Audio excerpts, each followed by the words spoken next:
সুপ্রিয় দর্শক, আসসালামু আলাইকুম। আশা করি সবাই ভালো আছেন। আজ আমি আপনাদের সামনে কিভাবে রুহানি শক্তি হাসিল করা যায়, আজকে রুহানি শক্তির আমল নিয়ে আপনাদের সামনে হাজির হলাম। রুহানি শক্তি হাসিল করার একটি অত্যন্ত পাওয়ারফুল আমল নিয়ে আপনাদের সামনে আসলাম।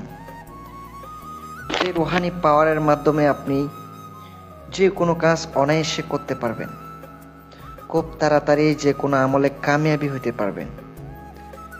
সম্পূর্ণ ভিডিওটা ধৈর্য সহকারে দেখতে থাকুন। যদি আপনাদের এই চ্যানেলটি ভালো লাগে অথবা আমলটি ভালো লাগে, সাবস্ক্রাইব করে পাশে থাকতে পারেন। অনেকে অনেক আমল করছেন, কখনো রুহানি শক্তি আসতেছে না কোনোভাবে। আজকের আমলটি করলে 1000 গুণ বৃদ্ধি হয়ে যাবে। রুহানি পাওয়ার আপনার শরীরের মধ্যে চলে আসবে, রুহানি শক্তি আপনার মধ্যে চলে আসবে ইনশাআল্লাহ। আজকের আমলটি কিভাবে নিয়মে করবেন সম্পূর্ণ বিস্তারিত বলতেছি। আমলটি যে কোনো দিন থেকে আরম্ভ করতে পারেন, যে কোনো দিন থেকে আপনি আমল শুরু করতে পারেন। আমল অবশ্যই করার আগে দুরূদে ইব্রাহিম পড়তে হবে 11 বার। কোন নিয়মে করবেন? আমলটি আপনাকে অবশ্যই রাত 12টা 5 মিনিটে বসতে হবে। চাইলে আপনি এশারের নামাজের পরে আমল করতে পারেন, রাত 10টার পরে আমল করতে পারেন। প্রথমত 2 রাকাত সালাতুল হাজত নামাজ আদায় করবেন।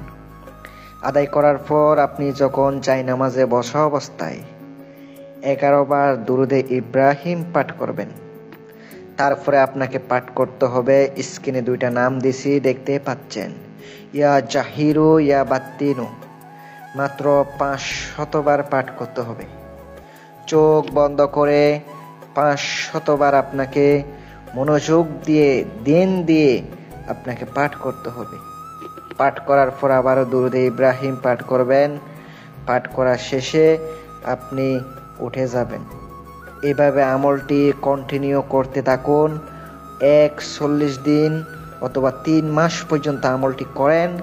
আল্লাহর রহমতে আপনার মধ্যে রুহানি পাওয়ার চলে আসবে ইনশাল্লাহ।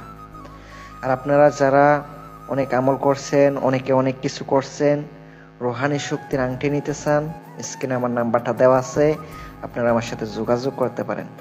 আসসালামু আলাইকুম ওয়া রাহমাতুল্লাহ।